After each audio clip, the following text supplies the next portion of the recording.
Tenang, Gong, tenang, Gong. Tenang piye wis rada mumet e. Mas ya.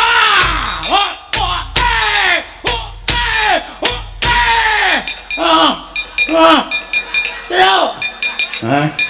Trio. Piye Gong piye? Mati kowe. Ono kawan areng wangi bendare mati mbok sik ae. Iya. What? Iya. Iya. Wasyat. Iya. Wah. Iya. Wah. Gong.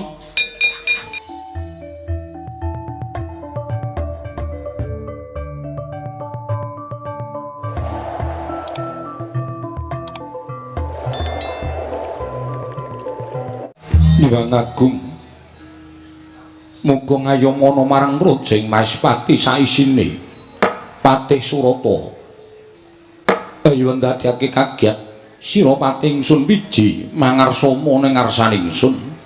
Patih Surata. Oh, lho inggih diwaji sesembahan kula. Pangayom kula wonten Madyapada prapteng dalan Gusti kula ingkang sinuwun. Miji dhateng wiswanipun ing abdipun Patih Surata. Wonten sabda pangandika Paduka Gusti kula Sanata Prabu Sri Harjuna Sasrabau. Mugi andadosna ing kawuningan nalika kula wonten ing sakjawining pasewakan kumitir acara maras raos sing manah pindoron salomba pinanjering alun-alun katumbing samirana. Satembahan dadosaken kumitir manahipun ingkang abdi kepatihan nanging sareng wonten karsa Paduka tebih saking raos kemarasan diweji. Miji dhateng wiswanipun ing abdipun Patih Surata kepareng kula cumadung dawuh timbalanipun Gusti kula ingkang sinuwun ing Maespati. Kadiparan nanggonira ingsun percaya minangka dadi badal wakil ingsun maranata tata rakiting negara ing Maespati Patih Surata. Gusti sesembahan kula. Pengayoman kula wonten ing Madyapada prapteng delahan. Menawi paduka ndang ngembab tata rakiting praja sadaya boten badhe ngujiwani para kawula sami sayek. Saeka kaptyakar ngrinusa bangsa tuwi negaring Maespati. Medhaipun para abdi prajurit boten kendhat anggenipun sami gegladen olah kridaning aprang. Sawanci-wanci praja paduka katemping marang muka boten badhe anggepok kanca paduka Gusti kula ingkang sinuwun. Patih Surata. Akarya bombong tias ingsun ora liwat pakaryan ingkang utama tindakna slawase. Lan kaprayogakna anggone ro ngadhem ngarsaning ingsun Patih Surata. Sampun boten kirang prayogi wiswanipun ing abdi kepatihan. Namung derenan sasampunipun kemareng kula ngaturaken sembah. Sumangga ping pangabekti kula kunjuk sandhapada Paduka Gusti kula Sanata. Ingsun tampa akarya bombong tias ingsun Patih Surata prayogakna anggone ro ngadhem. Lho diwaji. Sampun boten kirang prayogi wiswanipun ing abdi kepatihan. Yayi Surya Kedhu prayogakna nggone ngadhep ngarsanipun Kakang Kanjeng Koko Prabu Jimat sembahan kula. Koko Prabu pengayoman kula. Sampun boten kirang prayogi wiswanipun ingkang rayi pun Surya Kedhu wonten ngarsa Paduka Gusti kula Koko Prabu Sri Harjuna Sasrabau. Namung denan saksampunipun kepareng kula ngaturaken sembah sumangga ping pangabekti kula kunjuk sandhapada Paduka sembahan kula Prabu Sri Harjuna Sasra. Iya, Yayi ingsun tampa. Akarya bombong tias ingsun ora liwat pangestunipun Kakang Tampanana. Kula Bendika Jimat paripik dayana ing kasantosan. Prayogakna nggone ro ngadhep ana ngarsanipun Kakang Yayi. Sampun boten kirang prayogi wiswanipun ingkang rayi pun Surya Kedhu mangarsa mangarsa Paduka Kanjeng Koko Prabu Yayi Kalingga Prana. Prayogakna nggone ro ngadhep ngarsanipun Kakang Yayi Kalingga Prana. Sampun boten kirang prayogi wiswanipun ingkang rayipun Kalingga Prana Koko Prabu. Namung kepareng kula ngaturaken sembah sumangga ping pangabektinipun ingkang abdi kunjuk sandhapada Paduka Kanjeng Koko Prabu Jimat sembahan kula. Pun Kakang nampa karya bombong penggalipun Kakang ora liwat pangestunipun Kakang Tampanana. Kula Bendika Jimat paripik dayana ing kasantosan.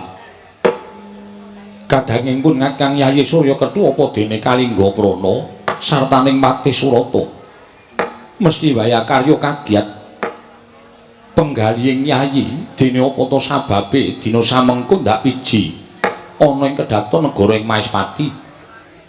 Monggo dina iki dudu dina pasewakan ingkang saben dina ingsun anakake ning jroning Datulaya, Yayi. Mula satata ingkang luwih prayoga jenengipun Kakang diambabarake wigati ning pasewakan Koko Prabu. Sumangga anggen kula ngabiyantura ngersa paduka Koko Prabu mboten wonten gumana musik salebeting manahipun ingkang rayi. Kejawi kula nampi kewajiban saking paduka Kanjeng Koko Prabu.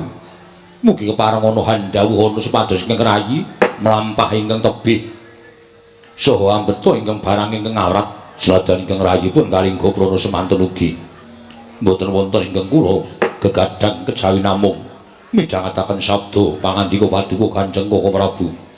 Mila keparengana sakmangke kula aturi ambabarana ingkang rayipun kalingga prana kula nedhi nganglungaken jangga nilingaken karna mastuti sabda tama paduka Kanjeng Koko Prabu Maespati kadangipun ngagem Yayi Surya Kethu apa dene Kalingga Prana sartaning Patih Surata.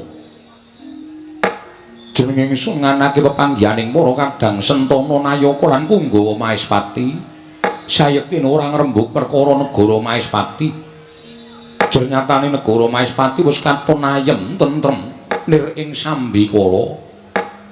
Akeh sangganing para kawula ingkang padha urip kebak ing karukunan.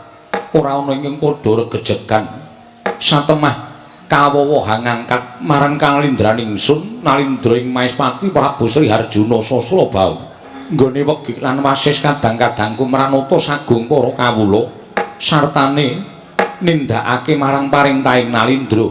Mula ping sampun paduka dawuhaken badhe kula candhi nggo jimat Koko Prabu lho. Mula ping sampun paduka dawuhaken badhe kula candhi nggo jimat ingsun nedha nrima dene sira Patih Surata ingkang tansah bisa minangka dadi wrangkanata ingkang becik ketitik krana Patih Surata ingkang tansah dadi lantaran pangandikaning Nalindra ing Maespati satemah kawasa manata sagung para kawula dasih Patih Surata. Mula sampun paduka dawuhaken estunipun ingkang rabdi namung nindakaken kewajiban supados sakmangke boten kalepatan wonten ngarsa paduka Gusti kula sanata. Dene ingkang wigati angka 2 Yayi Surya Kethu apa dene Kalingga Prana ngerti yo lamun jeneng ingsun nganakake parapatan sayekti nalika dina ingkang kepungkur Nalindra ing Maespati Prabu Sri Harjuna Sasra nampa nawala saka negara ing Magadha tanana liya kejaba mung saka Sang Prabu Citrasena. Dene surasaning nawala bareng ingsun surasa urut sawiji-wiji tulis ing mapan jroning nawala sinuwun Prabu Citrasena ing Magadha nyuwun senjata pitulung tumbak kenceng kelawan Nalindra ing Maespati krana pokal gawening Nalindra sewu negara ingkang bebasan angepung wakul baya mangap negara ing Magadha disababake Prabu Darma Wisesa ing minangka dadi tetuangganing Nalindra sewu negara kepingin anggayuh Dewi Citrawati kadange werda Nalindra ing Magadha Prabu Citrasena ing mengkono panjenengan ingsun darbe pancatan nggone ingsun bakal amboyong marang putri ing Magadha Yayi Dewi Citrawati sarana panjenengan ingsun budal marang negara ing Magadha ingkang wigati nyingkirake ratu sewu negara ingkang wis bakal ngepung negara ing Magadha. Dene jeneng ingsun nglumpukake sagung para kadang-kadang ingsun ana ing kedhaton negara ing Maespati. Sayekti mung kepengin nyuwun igo pratikele kadang ingsun sakabeh pisan monggo kepiye penemune Yayi Surya Kethu Kalingga Prana lamun Nalindra ing Maespati jumangkah ana ing pabaratan amambengi keparenging Prabu Darma Wisesa ing minangka dadi makuthaning ratu sewu negara. Yayi Surya Kethu sinuwun mboten nampa kula badhe angremehaken dhateng paduka Gusti kula sanata miwah agengipun kula badhe angias dhateng kegiatanipun pepunden kula Prabu Sri Harjuna Sasra menika babar pisan mboten. Namung menapa inggih sanget dipun perlokaken paduka mandhap saking dampar tumuli tedhak wonten negari Magadha. Jernyatanipun Punggawa Maespati menika kathah sanget ingkang pantes minangka duta paduka mangrurah Nalindra sewu negari ingkang ngepung negari Magadha. Kalebet ingkang rayipun Surya Kethu upami kula menika nampi palilah tinuding dhateng Paduka Prabu Sri Harjuna Sastra supados kula mangkat bidhal wonten negaring Magoda. Kula mboten badhe selak tertentu kula dan ngendikane menapa dados dawuh Paduka Gusti kula ingkang sinuwun ing raipun Kalingga Prana. Sampun ngantos Nalindraing Maespati ingkang rumagang karya cekap utusan dhateng ingkang rayipun Kalingga Prana. Kula sagah nyingkiraken Nalindra sewu negari ingkang ngepung negaring Magoda. Samangke menawi saged kelamban amboyong dhateng pun Dewi Citrawati tumunten badhe kula pisungsungaken dhateng sinuwun Gusti kula ing Maespati Kanjeng Sinuwun Prabu Sri Harjuna Sastra. Diwaji sampun malih kadang-kadang Paduka nadya ngabdi kepatihan bebasan remuk kasawurna putung kabandhemna kula sagah minangka dados wakil Paduka Gusti kula ingkang sinuwun tedhak utawi sowan dhateng negaring Magoda nyingkiraken Nalindra sewu negari ingkang ngampung negaring Magoda sinuwun ing sunada nrima ingkang banget dene semono kesaganing para kadang namung yen to ngelingi ana suwiji-wiji ingkang minangka dadi panjangkan ingsun apa ora jeneng banger bacin ing astaning Nalindraing Maespati Prabu Sri Harjuna nedya nyingkirake mungsuh Ratu Sewu Negara mboyong marang Dewi Citrawati kadange Werda Prabu Citrasena. Lamun to ingsun utusan doh nyono cerak nyono padha mestani lamun Nalindraing Maespati kuwi Nalindra ingkang jirih getih wedi mati. Lamun Nalindraing Maespati kuwi pindhane wong wadon pepinjungan aja nganti buntung ing tembe mburine. Sapa ingkang pantes minangka dadi utusaning Nalindraing Maespati apa kudu panjenengan ingsun dhewe ingkang cedhak ana ing negara Magoda Yai Surya Kethu Kalingga Prana apa dene Pati Surata. Pati Surata wonten timbalan sinuwun tanggaping gati sira patih ingsun dawuh supaya amiji marang pisowane nom-noman ingkang padha den rasani dening para kawula yen ana wujuding bocah nom ingkang nglakoni tapa pepe ana ing alun-alun negara ing Maespati. Jumbo lan menapa sampun Paduka dawuhaken diweji lari menika sampun kula larapaken dhateng kersanipun Gusti kula ingkang sinuwun sumangganipun badhe murba lan masesa dhateng nem-neman ingkang sajaipun sampun kumawantun lampah tapa pepe wonten alun-alun negaring Maespati. Iya, Pati Surata berbawasisa wonten asta Paduka Gusti kula ingkang sinuwun. Bocah nom apa to sababe dene sira alaku tapa pepe ya mung sadurunge sira kuwi saka ngendi lan sapa aranira dene sira sowan marang negara ing Maespati wani gawe kawigatening nata ing Maespati Prabu Sri Harjuna Sastra ing nedeng anakake pasewakan sira alaku pepe ana ing telenging alun-alun negara ing Maespati apa to sababe lan dasare apa nunamin pasang Kalimantabi tinebina ing lho dene dumawahing tawang tuwang dosa menapa ing badhe kula sandhang kula mboten badhe swala jersak mangke kula sampun andang kalpatan dene kula wantun lampah tapa pepe wonten alun-alun negaring Maespati. Satemah Paduka Gusti kula sanata amiji pisowanipun ingkang abdi inggih krana menika ingkang kula antu-antu sinuwun. Mengkono yen to pancen ingkang dadi niat sira sowan ana ing ngarsaning Nalindraing Maespati sira kuwi sapa? Nami kula pun Bambang Sumantri. Aranmu Bambang Sumantri kasinggihan mekaten wingking saking pertapan Jati Sarana atmajanipun Begawan Suwandagni Sumantri wonten timbalan apa to sababe dene sira wani tapa pepe ana ing alun-alun negara ing Maespati yen to darbi kekarepan mara diagi aturna marang panjenengan ingsun matur sembah sewu nuwun tanpa pepindhan dene Paduka Gusti kula sanata ing Maespati mboten paring pidendhan dhateng lampahipun ingkang abdipun Bambang Sumantri.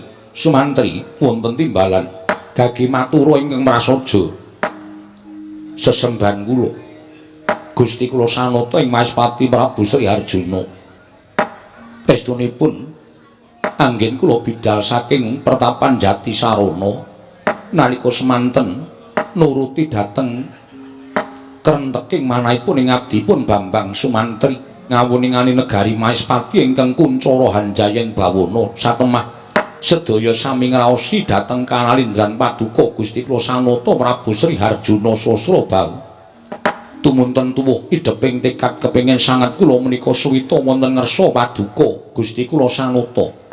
Mboten ketang dipun dadosaken juru pelados miwah kula juru pengangsu tuwin alitipun kula dipun dadosaken abdi ingkang badhe nggulawentah dhateng titian Paduka. Kula mboten badhe suwala syukur bagi sinuwun sowan kula ngersa Paduka Sanata Prabu Sri Harjuna Sasra menika kala wau kula kadhawuhan supados dados peranganipun prajurit ingkang kapacakaken wonten ing Rana Madyalaga karana mboten ketang sekedhik ingkang abdipun Bambang Sumantri menika sampun kinantenan kaprawiran tuwin kasekten ingkang sakmangke sageta kinaryosra nanggen kula suwita dhateng Paduka sageta tinampi dados abdi prajurit negari ing Maespati sinuwun Prabu Sri Harjuna Sasrabau. Jagat wasisaning Ubatara wayah nur jagat Sumantri kula wonten timbalaning adhawu. Ya senadyan tumrap sira Bambang Sumantri aturmu mau wis mbok tata kanthi tembung aja nganti gawe tatuning penggaling Nalindra ing Maespati Prabu Sri Harjuna. Nanging yen to nurut marang ukara sarta tembung munggonmu munjuk atur lawan panjenengan ingsun sayekti ana rasa kongas jroning atimu. Nggonira ngaturake yen to sowanmu kinantenan kaprawiran supaya bisa ndak tampa minangka abdi prajurit. Sayekti apa kang dadi panjangkamu mau ora gampang tumraping Nalindra ing Maespati. Jalaran sapa ingkang wis dadake prajurit gedene minangka tamtama ana ing negara Maespati sayekti wis bisa ngatonake marang kaprawirane. Gandeng sira Sumantri wis matur ngarangesaning Nalindra ing Maespati Prabu Sri Harjuna. Yen to suwitamu kepengin minangka dadi prajurit sartane tamtama punggawa negara ing Maespati merga wis komandel kagaduhan kaprawiran. Apa kira-kira Sumantri bisa dipercaya? Sinuwun menawi Paduka kirang pitados kaliyan ingkang abdipun Bambang Sumantri monggo kula aturi paring dawuh tuwin kadhawuhan menapa kula mboten badhe selak. Samangke badhe kula aturaken menggah menapa ing sampun dhat Paduka dawuhaken kula mboten badhe swala lantar tentu saged kasembatan. Yen to pancen kaya mengkono kang dadi aturira dina samengko sayekti ning Prabu Sri Harjuna Sasrabau duwe kewajiban ya kuwi bebantu marang negara ing Magadha. Sabab dina iki Nalindra ing Magadha Prabu Citrasena nedeng susah penggalihe karana ana Nalindra 1000 negara ing kapandikan Prabu Darmamisesa ingkang bakal nyuwun marang Dewi Citrawati mara sira ndak utus minangka dadi badal wakiling Nalindra ing Maespati Prabu Sri Harjuna budhal marang negara ing Magadha. Ingsun njaluk sira nyingkirna ya kuwi Nalindra 1000 negara luwih-luwih lamun bisa telukna ratu 1000 negara ing kapandikan Prabu Darmamisesa. Yen sira isa nelukake Nalindra 1000 negara sarta amboyong Dewi Citrawati ana ing ngarsaning Prabu Sri Harjuna Sasrabau, ingsun bakal maringi pangkat derajat minangka tamtama lan punggawa negara ing Maespati. Mara gage gatekna nggonira ngundurake prajurit sarta Nalindra 1000 negara mau nggunakna tetembungan ngluruk tanpa bala menang tanpa ngasorake. Marga ingsun ora kepengin dumadining kurban yen to nganti sira peperangan kelawan ratu 1000 negara telukna kanthi rasa asih lan tresna ratu 1000 negara aja sarana peperangan. Lamun sira Bambang Sumantri bisa nelukake kanthi rasa tresna asih lan kanthi cara ora ana kurban ingkang tumiba, yekti bakal tak anggep lamun sira kuwi duwe kaprawiran lan duwe guna kasantikan kang mangkono bakal tinampa nggonira suwita marang Prabu Harjuna Sasrabau yen to sira ngundurake ratu 1000 negara nganti panjenengan ingsun mireng kabar yen to ana kurban ingkang tumiba luwih-luwih kurbaning jalma menungsa. Kang kaya mengkono sira ora isa nindakake dawuhing Nalindra ing Maespati ngluruk tanpa bala menang tanpa ngasorake. Sira ora bakal ingsun tampa minangka dadi tamtama Punggawa negara ing Maespati. Mung kuwi kang dadi dawuh ingsun. Sira nyuwun apa? Mara gage matur marang panjenengan ingsun Bambang Sumantri. Sinuwun Prabu Arjuna sesembahan kula. Pengayoman kula wonten ing Madyapada prapting delahan. Estunipun kula mboten badhe nyuwun bebono menapa kemawon jer kula ngrumaos sinedhengipun badhe suwita ngersa paduka Gusti kula ingkang sinuwun. Menapa ing sampun kula dawuhaken badhe kula istakaken. Dinten sakmangke kula nyuwun pamit madal pasilan bidal dhateng negari Magoda. Ngestu padha dawuhipun Gusti kula ingkang sinuwun Prabu Sri Harjuna Sasrabau. Tembung ngluruk tanpa bala menang tanpa ngasorake aja nganti sira langgar. Lamun sira nerak pacak nerajang perbatang pewaling nalindring Maespati aja takon dosa luwih-luwih ora kelakon mundur aku 1000 negara. Iso ana ning negara Maespati ora bakal tak tampa minangka dadi Punggawa Maespati nanging kurang-kurang bejane tak tugel janggamu dene ana sawijining abdi sarta dene ana sawijining kawula Maespati ingkang mung isa gunem nanging tanpa guna isa nyembadani sarta semaguh ingkang datanpa bukti nuwun inggih ngestaken dawuh lilanana kula nyuwun pamit madal pasilan sing ati-ati ing menapa malah paduka pitados kaliyan lare saking Karang Pradesan ing namipun Bambang Sumantri. Menapa mboten langkung prayogi ingkang rayipun Surya Kethu ingkang bidal dhateng Garing Magoda. Semandrugi menapa mboten langkung prayogi ingkang rayipun Kalingga Prana ingkang sowan dhateng Garing Magoda duka pitados kaliyan lare saking ereng-ereng arga ingkang sakmangke wantun cumalena badhe suwita nursa paduka Gusti kula sanata. Jeneng ingsun percaya kelawan Bambang Sumantri mbok ora mung sarana paningal lair nanging uga paningal batin. Merga rasa njala ana ing penggali ingsun nalika Sumantri ngandhakake yen to suwani marang negara ing Maespati sayekti wis kinantenan ya kuwi kabisan guna kasandikan lan guna kaprawiran padha karo ngiyas marang nalindra ing Maespati Prabu Sri Harjuna Sasrabau. Bakal ingsun ngerteni kaya ngapa kesaguhaning Bambang Sumantri lamun to mung kandhek ana ing pangucap ora kababar dadi pakarti sayekti Sumantri mung bakal dadi banten ana ing negara Maespati. Nuwun ngestaken dawuh Patih Surata wonten timbalan ketapna para wadyabala saperangan wae supaya laku dedemikan anitik marang lakuning Bambang Sumantri. Nuwun ngestaken dawuh lamun to bocah mau sembodo sarta pancen nyata-nyata bisa nyingkirake ratu 1000 negara kanthi apa ingkang wis ndak ngendikake ngluruk tanpa bala menang tanpa ngasorake matur marang panjenengan ingsun yekti Sumantri bakal ingsun paringi Sri Nugraha minangka dadi nayaka negara ing Maespati. Kandhane Sumantri mau mung kandhek ning pangucap ora kababar dadi pakarti. Ingsun ora kepengin sowane Bambang Sumantri ana ing jlambrah ndatul ya negara ing Maespati Patih Surata. Nuwun ngestaken dawuh paduka Gusti kula sanguta. Gandeng sampun perwaca dinten samangke kula nyuwun pamit madal pasilan sing ati-ati aja poya bocah cilik. Malah babar pisan budana kang padha sibo jeneng ingsun kundur ngedhaton Patih Surata. Lho iki.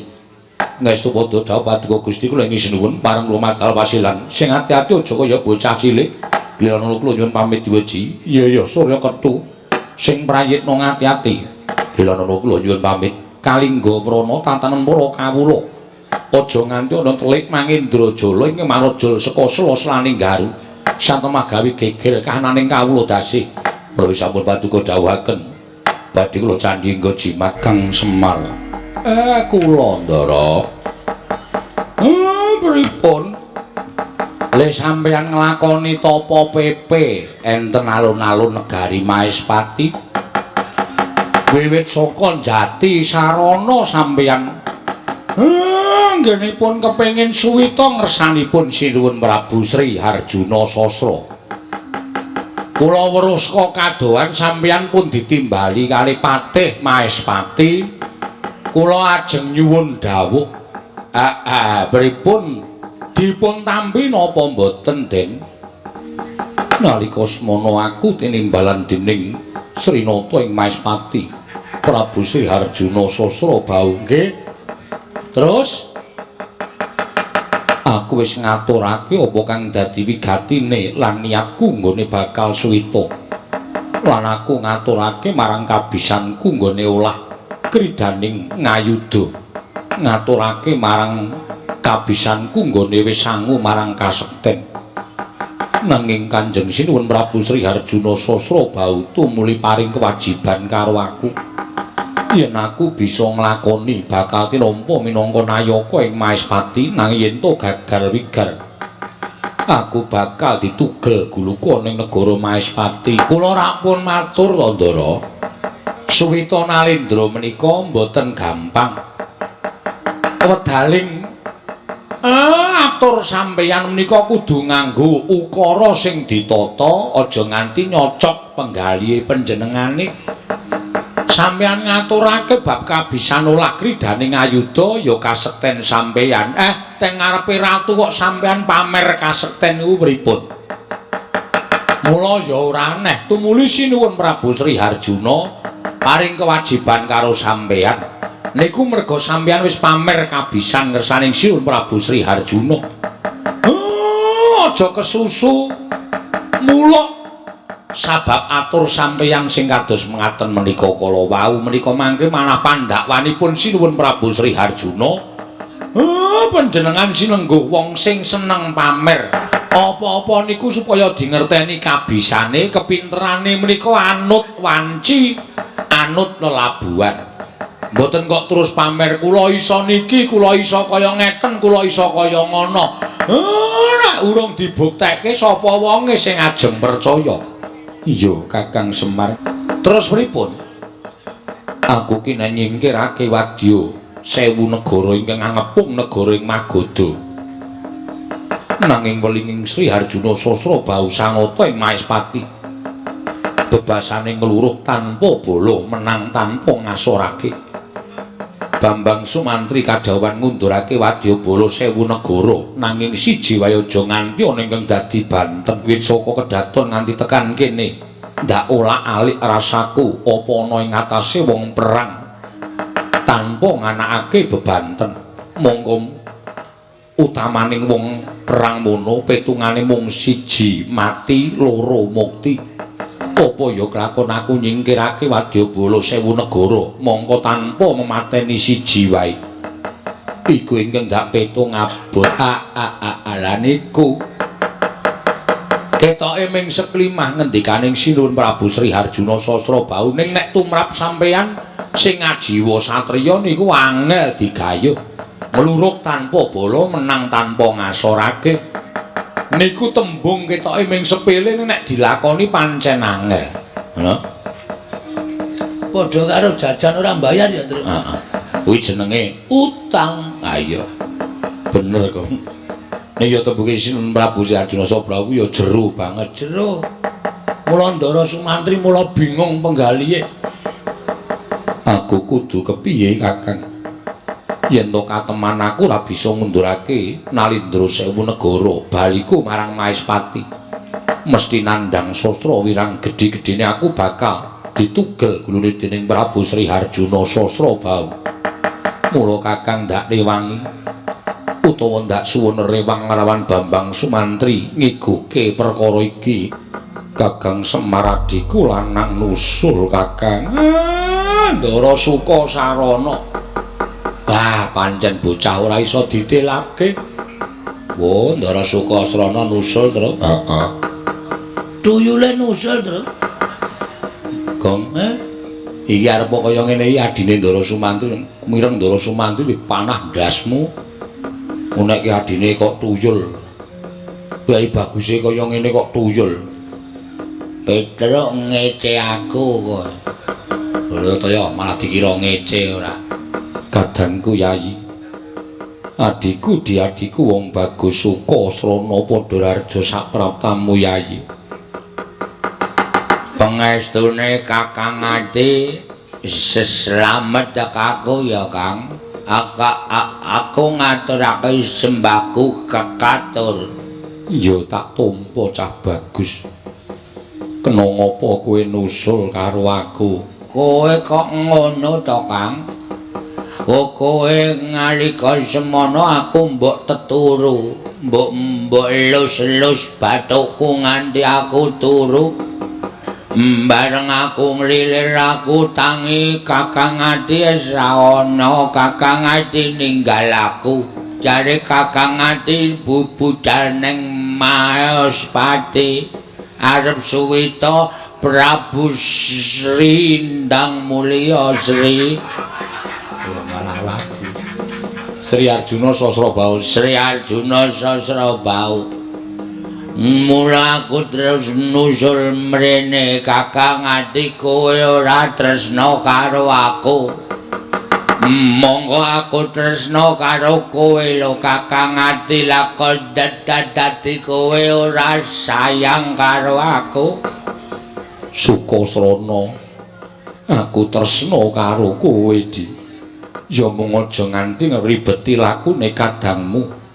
Mula kowe tumuli tak tinggal. Aku njaluk ngapura ya Sukasrana. Aku ki ora arep mbebeda kowe le Suwita. Nek kowe isin duwe adhi aku engko tak ora ngetok, Kang. Aku ora apa-apa ning aku ora ado-ado karo kowe, Kang. Aku ora iso nek kon ado karo Kakang Ati. Iya Yayi, aku ora bakal ninggal kelawan si Adi. Temenanan ya, Kang. Iya. Ora apusi aku to, Kang. Ora cah bagus. Nusul mrene kok. Ah iya. Kakange bagus kok adine kaya totok uwak kaya ngono. Sukasarana ya Kiswan. Ah iya. Kakange Kakang Mantri iki bagus ora jamak kok. Adine letek kaya ngono. Kowe kok katon sedih to, Kang. Ora kaya biasane akeh ngendikane. Kowe apa ora ditampa lit dadi nayaka Maespati, Kang? Ora perkara kuwi Sukasrana. Lala piye? Aku nampa dawuhing Prabu Sri Harjuna Sasrabau. Heeh. Kosik Sukasrana ngenteni mburi kelir leren li omong-omongan sik. Keseron banter banget. Lala iki do mepet kelir kok, Kang. Gek do omong-omongan perkara gawean, dadi aku maragi seru pikiraku. Piye ngendikaning Prabu Sri Harjuna? Aku kon ngundurke ratu sewu negara kang ngepung negara Magadha. Lah kene meng kaya ngono. Kok kowe kok bingung wong Kakang Ati iki seseti mandraguna. Kakang Ati iki digdaya. Kok perkara ngundurke ratu sewu negara we bingung. Ana tembung ingkang gawe bingung pikirku. Tetembunge piye? Sumantri kowe ngundurke mungsuh bebasan ngluruk tanpa bala, menang tanpa ngasorake. Mongko ora entuk gawe pepati ratu siji wae sewu negara kang tekaning pati. Kepiye nggonku bakal tumandang Sukasrana. Mula sok neki ngejak adine ya, Kang. Iya. Arep kaya ngene iki aku sithik akeh iso tetulung Kakang Ati. Iya Sukasrana. Wis saiki kowe mangkat to. Mangkat nendi? Magadha no. Aku ketemu Ratu Sewu Negara. Lala iya. Mengko piye nggone ngasorake Ratu Sewu Negara supaya aja nganti ana korban. Lala dimu aku Sukasrana kon ngopo? Mengko tak ewangi kowe rasa kuwatir. Mengkono Yayi. Heeh. Mengko kowe sing maju, mengko sing nibani kekuatan supaya ratu kalah kabeh adimu Sukasrana, Kang. Adikku, adikku. Jebul tinemune gedhe dayane tumrapun Kakang nggone kepengin suwita marang ratu. Nanging maneh aku ora bisa nganti siadi suwita marang Praja Maespati merga raganing siadi ingkang sarwa kujiwa. Aku ora apa-apa, Kang. Kowe dadi nayaka, aku mung dadi wong lumrah ngene iki aku ora masalah kok, Kang. Sing penting kakangku iso dadi nayaka Maespati. Aku nyawang sampeyan mukti wae aku wis seneng kok, Kang.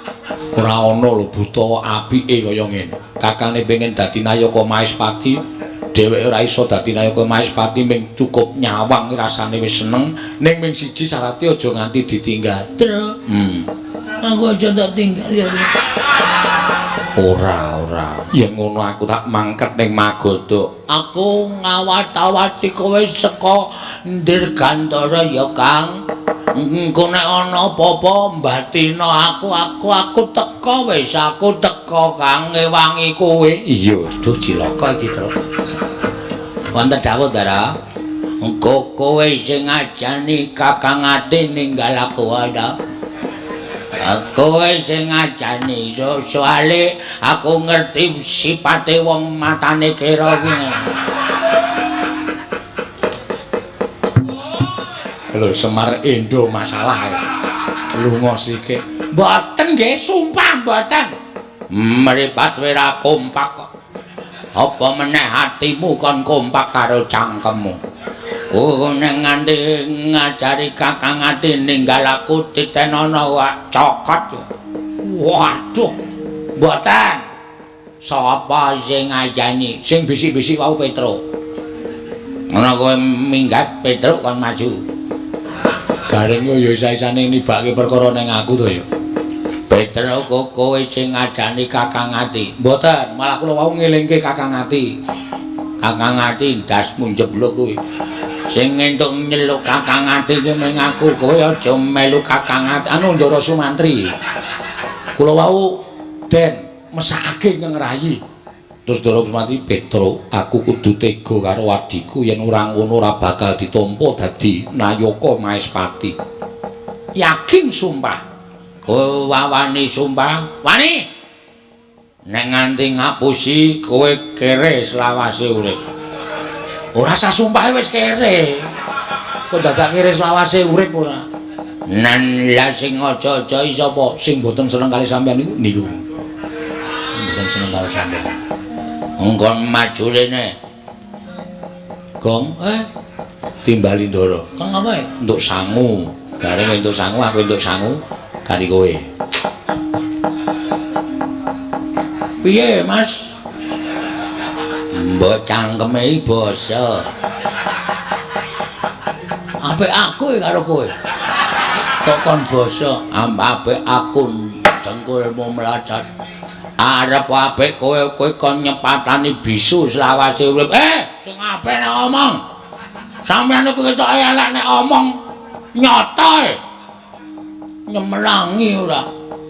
Kalingan ora arep njaluk pitik aku wingi kae. Aja niku tak senengi, engko sore mati gong, mati tenan. Kowe sing ngajani Kakang Ati kon ninggal aku. Ora. Yakin aku ora ngajani. Anggeme ngece aku.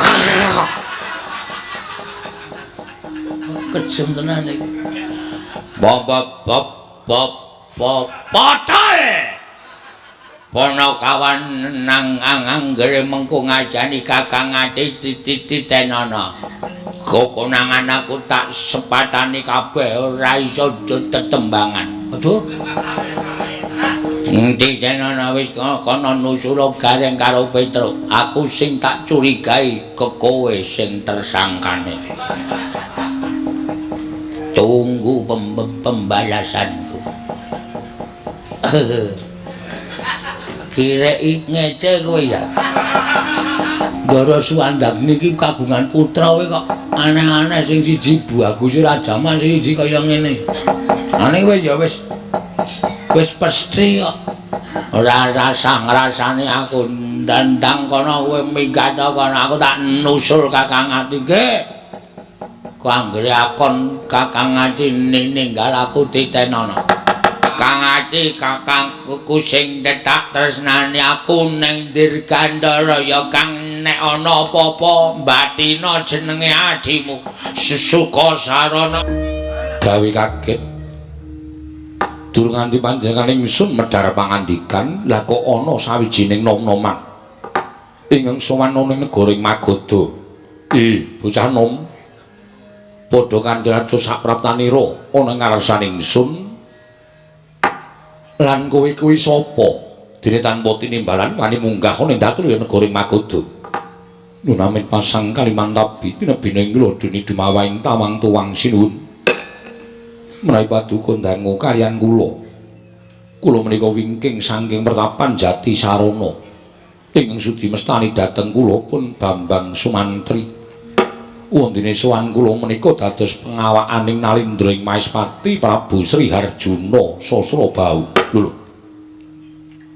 dadi pengawakaning Nalindraing Maespati sinuwun Prabu Harjuna Sasrabau kasinggihan mekaten nalika semanten Prabu Sri Harjuna paring dawuh kaliyan ngabdipun Bambang Sumantri bilih nampi nawala saking paduka Gusti kula sinuwun Prabu Citrasena ing Magoda bilih negari Magoda kinepung wakul binaya mangap Nalindra sewu negari ingkang badhe ngayunaken ingkang inggih menika pepundhen kula ing Magoda pun Dewi Citrawati tumuli sinuwun Prabu Sri Harjuna utusan kaliyan ngabdipun Bambang Sumantri kula ingkang dados pengawakaning Nalindraing Maespati kewajiban anundung dhateng Nalindra sewu negari miwah sakmangke ana tepi sayembara paduka Gusti kula Sanata sinten ingkang saged nyinggiraken Nalindra sewu negari badhe pikantuk triman inggih menika putri saking negari Magoda Gusti Ayu Citrawati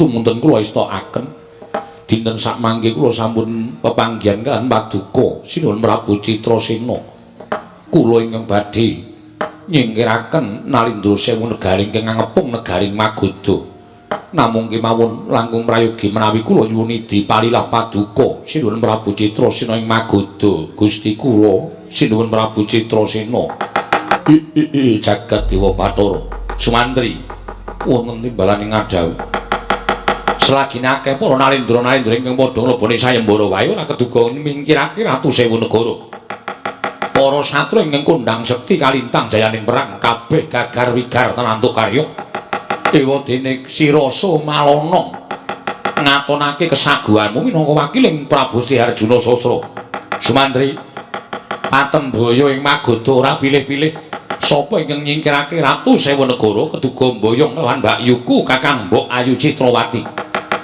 ingkang mengkono ndak irani sira metu ning sak jabaning rangkah negara ing Magoda sarta pura ana papan pernahing para Nalindra Sewu Negara ingkang padha mesanggrah ingkang kapandhegan Prabu Darma Wisesa yen to nganti sira isa ngundurake Ratu Sewu Negara boyongen Mbak Ayuku Kakang Mbok Ayu Citrawati prastawa dawuh paduka sinuwun Prabu Citrasena kliranana kula madal pasilan ngestu padha dhateng dawuhipun Nalindraing Magoda jagat Dewa Bathara Yayi Darma Yaksa ana dawuhmu apa Kakang Darma Wisesa Yayi Darma Kumbara ana dawuhmu apa Kakang Yayi Darma Sucitra wonten timbalan ing dawuh Kakang apa iki pawongan nom-noman sing gawe geger pesanggraning Ratu Sewu Negara saka pangiraku pancen bener iki Kakang ingkang sumbar manguwuh-uwuh nganti aku lawan Kakang Darma Wisesa metu saka jroning pakuwon walah dalah sugih kendel bondo wani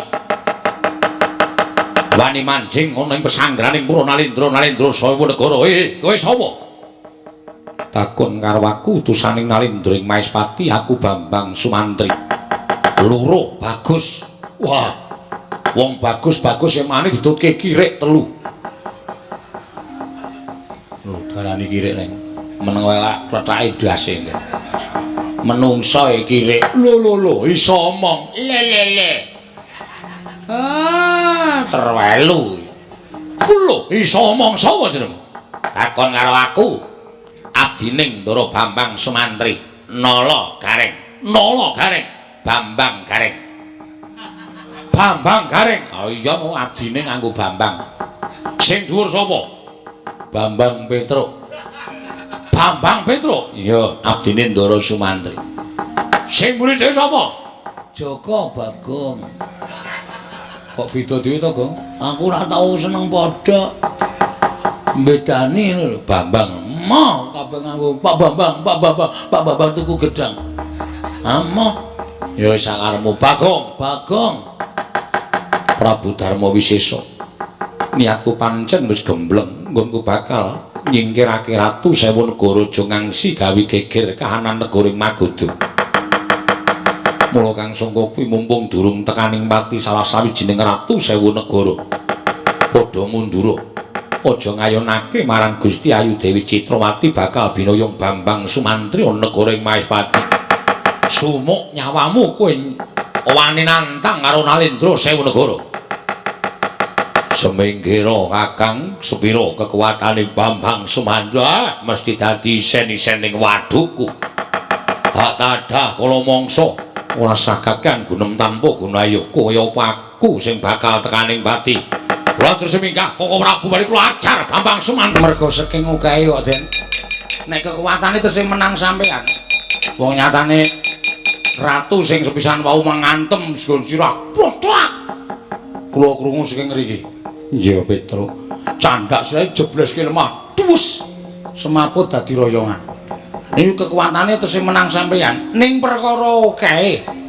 Amrika Sewu Negara pirang-pirang kalah siji maju loro, kalah loro maju telu.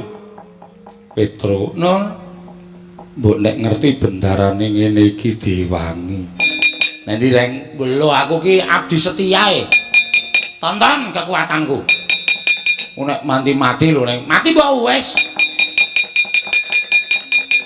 Nolo Gareng ati-ati nggih, ampun kuwatir. Nek ming mungsuh ratu Oh ye. Pokoke gertak dulu. Wah, edan kowe ya edan. Iki apa iso perang? Lho, aja ngena karo aku. Tanganku kemlawe ngene iki tiba ning siramu ra sikar dadi loro. Aja duna. Wah, kowe warung-wangi bendaramu mati ora iso. Modar kowe. Hop, jebleske. Iya. Candak jegluke lemah. Yes. Wedan edan apa? Wo, sit. Yeah. Sit. Yeah. Iki apa diku angel dicekelke? Iso. Mantan cobat ayo. Iya, iya. Hop, yes. Iyo. Ayo, maju legane ati.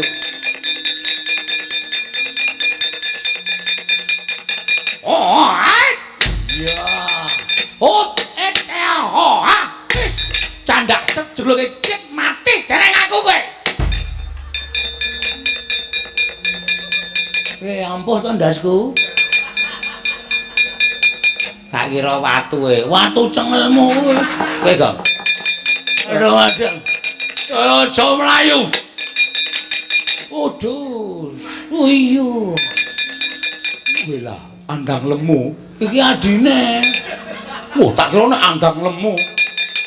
Adine Nala Gareng ayo. Modar. Iki cah ampuh ora mengendha-endha. Kakangmu mau sing cilik mau endha-endha. Aku sing ora endha, wong gedhen awak. Modar. Iya. Hoi.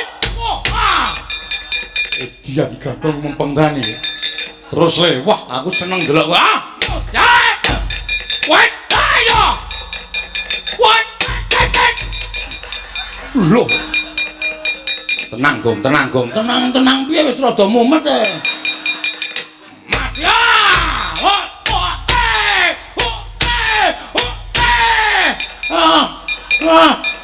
Trio. Hah? Trio. Piye Gong piye? Mati kowe. Kono kawan areng wangi bendane mati mboko si aik. Iya. Hut, wet. Iya. Iya. Wes siap. Iya. Hut, wae. Iya. Wah. Gong.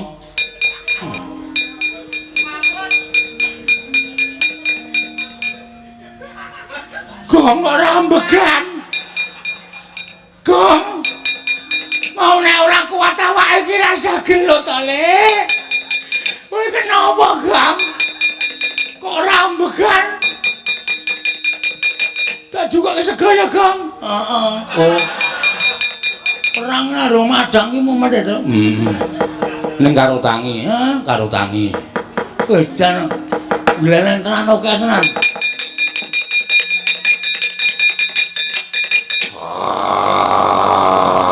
Pindah Le. Ngopo? Butane gede banget. Tak lawane. Aja, Gong. Aja, ku kalah tenan karo kae. Ora masalah. Terus aja tok awakmu iki. Tak lawane. Ora usah. Kowe kalah ora wedi dijake cah jire ora. Wajikur gede banget. Gelak lembang. Lho kok nyelip? Aya ngeluruk tanpa bola memenang tanpa ngasorake iki aja nganggo pusaka nek kowe ngetokke jejem jemparing engko kowe bakal mateni karo Ratu Sewu Negara. Adikku diadiku Sukasrana. Pun Kakang bingung kudu kepiye Yayi.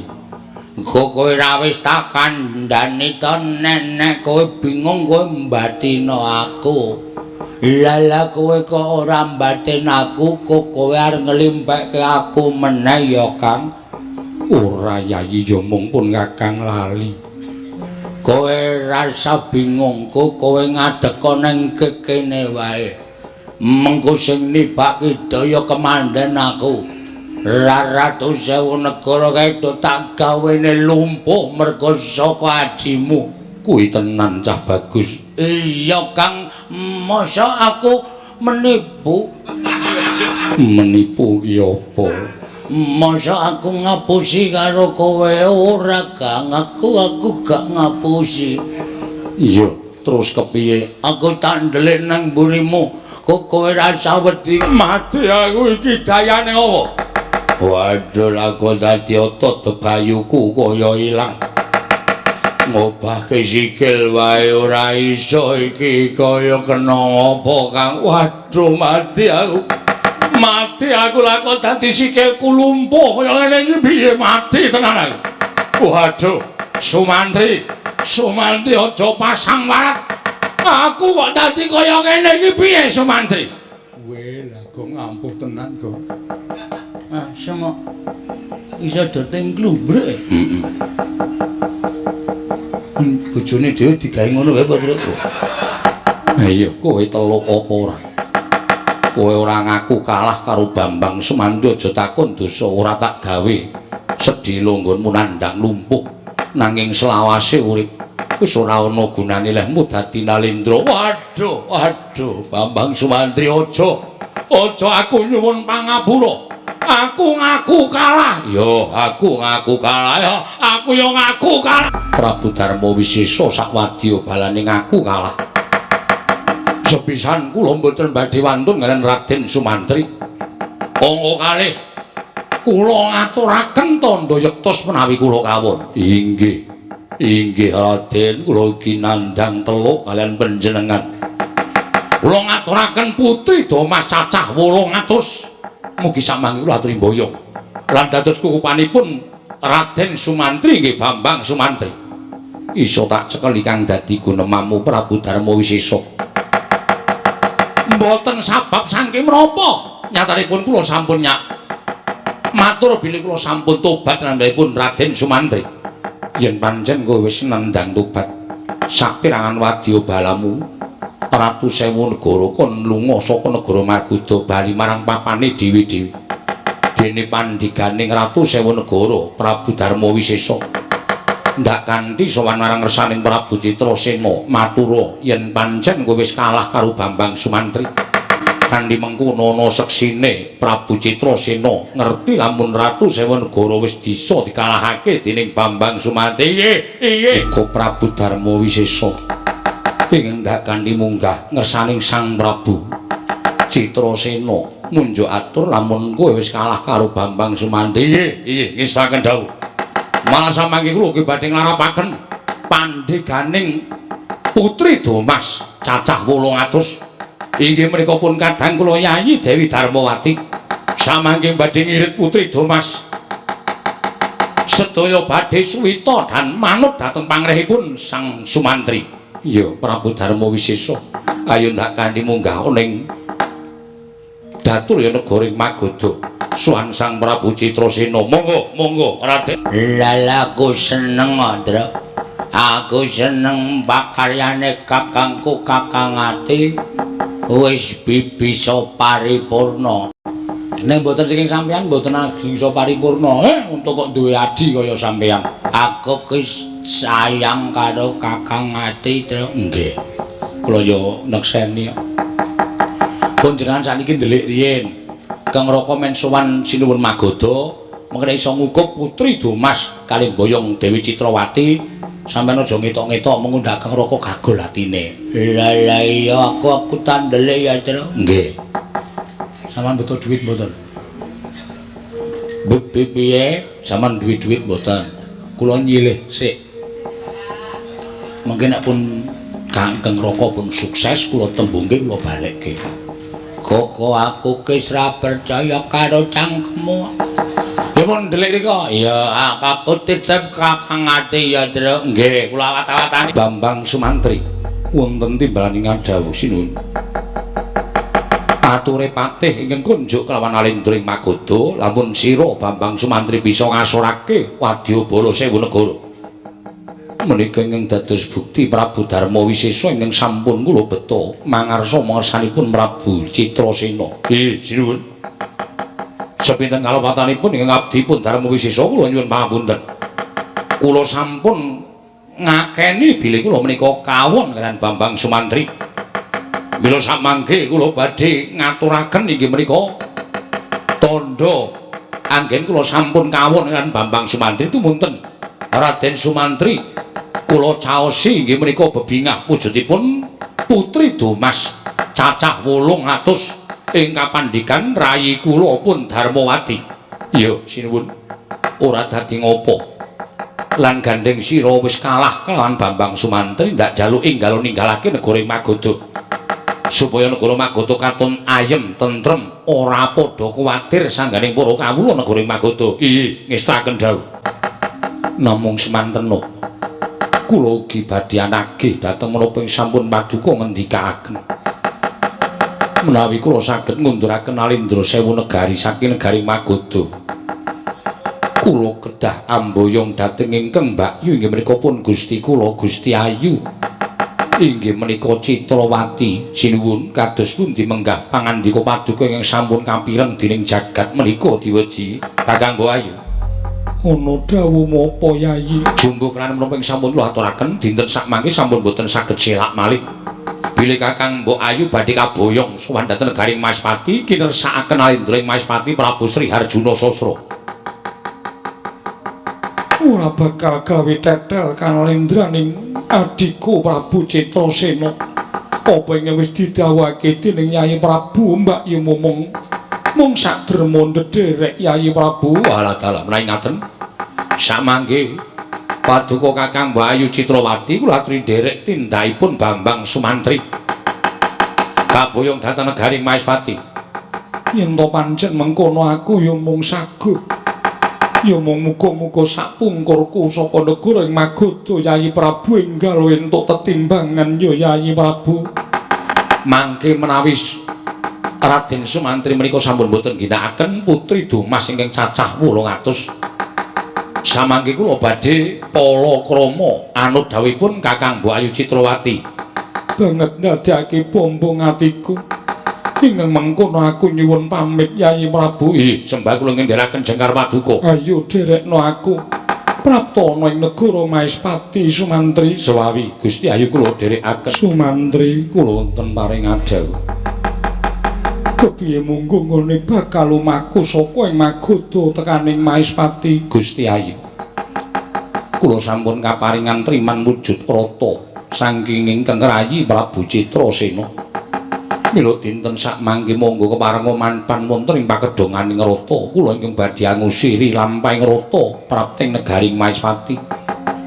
Sumantri apa ora luwih prayoga lamun sira kelawan aku mapan ana ing pagedonganing kreta. Tumuli mengko dawuh kelawan kusir saka negara ing Magoda Dosa menapa ing badhe kula sandhang. Jer Paduka badhe kinersakaken dening Sang Prabu Sri Harjuna Sasa. Tan wandi mangke kula badhe pikantuk dedosan saking Prabu Sri Harjuna. Monggo Paduka latri manjing pakedonganing rata kula ingkang mapan wonten ing pakusiran ingkang abdipun Sumantri Diayu. Kenging menapa Paduka anjawil dhateng kula tumuli kreta. Kula kendhelaken wonten telenging mono. Sumantri Kula wonten paring adhawu. gumono mosek petunganku lawan sira Bambang Sumantri. Gumun setahun jengleng serendhek. Ing atase sira iku mengamnak Brahmana saka ing Jati Sarana. Nanging bisa lan keduga mundurake Ratu Sewu Negara ngukup putri Domas cacah 800. Mula bener yen to sinuwun Prabu Sri Harjuna Sasra bau tumuli utusan kelawan sira. Mbok menawa panjenengane wis ngerti marang sepira ta jero cethèking kadigdayanmu wekasan utusan kelawan Bambang Sumantri. Malah saka petunganku durung karuan yen to Prabu Sri Harjuna Sasra bau keduga ngundurake Ratu Sewu Negara ingkang nyata Debya Surasekti. Nggonmu wis ngukup kamenangan satemah mboyong marang Citrawati lan putri Domas 800 cacahe. Apa ora ana krentek ing atimu? Samengko nedya nyoba marang kaprawiraning Sang Prabu Sri Harjuna Sasra bau.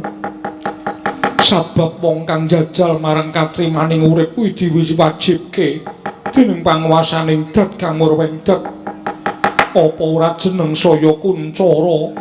Apa ora jeneng saya Anjayeng Bawana lamun Bambang Sumantri keduga lan bisa ngasorake kasektening Nalindra ing Maespati Prabu Sri Harjuna Sasra bau. Kyai. Namung sadrajat kula kemawon. Kula wantun badhe ngembari dhateng panguwasipun Nalindra Prabu Sri Harjuna Sasra bau. Ngibaratipun kadidene cecak nguntal cagak cebol gayuh wulan wuta ngitung lintang tangeh kelakone cepak wurunge. Kula mboten rumaos sak timbang sak babak kaliyan kridanipun Sang Prabu Sri Harjuna Sasra bau. Yen to menungsa diwenangake nodi marang katrimaning urip, dene ora samupuguh ora kepengin nindakake apa sing tak kandhakake ya ora dadi ngapa jeriki mau. Mung iguh pertikelku sarta apa ingkang dadi gegembolaning rasaku ndak aturake marang sira Bambang Sumantri. Ewadene Bambang Sumantri ora kersa nampa kelawan kang dadi aturku ya wis ora dadi ngapa. Ya muga-muga iki mau kabeh dadi petunganmu Bambang Sumantri. Monggo latri manjing pagedhoaning rata Gusti Patih Surata kula ngaturaken sembah pangabekti kula kunjuk. Ya tak tampa gawe gedhening atiku. Ora liwat pangestu nikmate Surata Tampanana kula kundinggo jimat paripe ndayanana ing kasantosan. Sumantri wonten timbalan Gusti Patih nampa dawuh pangandikaning Sang Prabu Sri Harjuna Sasra bau. Kinanya titekake kelawan laku jantramu nggone nundung Ratu Sewu Negara sarta amboyong Dewi Citrawati. Piye Sumantri? Entuk gawe apa ora? Nalindra Sewu Negari sampun kundur wonten papanipun piyambak-piyambak. Ing abdipun Bambang Sumantri ingkang saged ngunduraken Nalindra Sewu Praja. Malah sak mangke kula triniti priksa piyambak wonten ing pagedhonganing rata wahananing rata lenggah Sang Dewi Citrawati. Ingkang badhe kula pisungsungaken dhateng Gusti kula Sang Prabu Sri Harjuna Sasra bau Gusti Patih. Piye lha